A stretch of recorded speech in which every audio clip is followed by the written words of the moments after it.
So what would happen if there's an EMP? A friend of mine asked me to make this video, and frankly, we don't know. All right? The closest thing to an EMP that we've had, and in case you don't know what an EMP is, that's an electromagnetic pulse.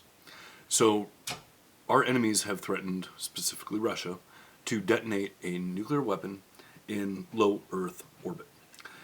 And the idea behind that is that it would send out gamma radiation that would overload power lines and essentially melt our power grid. So the only EMP we've actually had is the Carrington Event. So this occurred in 1870, 60, I forget offhand. But basically it was a X-class solar flare. They estimate it to be an X47-ish. And so this X-class solar flare, and we only had telegraph lines at the time, right? So it overloaded the lines. And so in places it melted the transmission lines. In places it lit the telegraph offices on fire. And it was totally disruptive. And that was telegraph lines. So low voltage, not enough power, not a lot of power. So flash forward to a artificial EMP or another X47 class solar flare. And we just, I think, are going away from solar maximum. But if we have another solar flare or an EMP, the difference between telegraph and power lines is that, well, they carry power. And so the power companies have said, well, we've got load balancing technology, we can adjust the flow, we can do all this stuff to regulate the lines so that the grid wouldn't go down. However, if there was such a large amount of radiation that came down and excited the actual lines, and what I mean by exciting the lines is that it electrifies the copper. Okay, so anything that could transmit power, because power is just electrons moving across a medium that can transport them. So copper is a great conductor of electricity. So this gamma radiation from an EMP or a solar flare puts a lot more electrical capacity into the copper. So basically it's like free electrons coming in, okay? And so when that happens, you have a whole lot more power flowing into the system.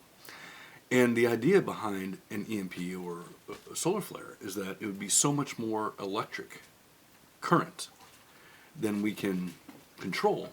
And this would blow transformers, this would blow substations, this would blow essentially the power grid. So people are selling like apps in case the grid goes down from an EMP. They're selling, and the bottom line to this is that anything with a circuit, anything with the ability to transmit electricity, if there's an EMP or a solar flare, it's going to melt the copper. It's going to melt the circuits. So every device you have, and there's people that are selling things that will like shield your house.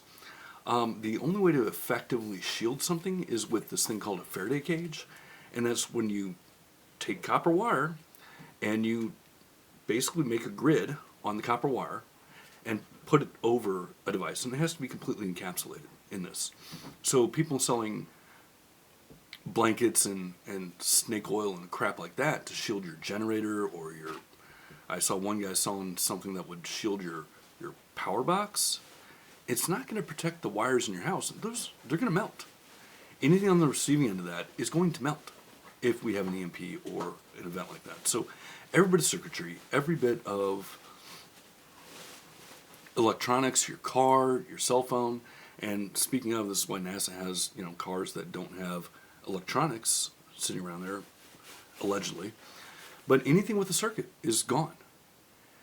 And that's kind of a doomsday scenario for most of us. But if you're trying to prepare for like the apocalypse and an EMP or solar flare or whatever hitting us, don't download an app.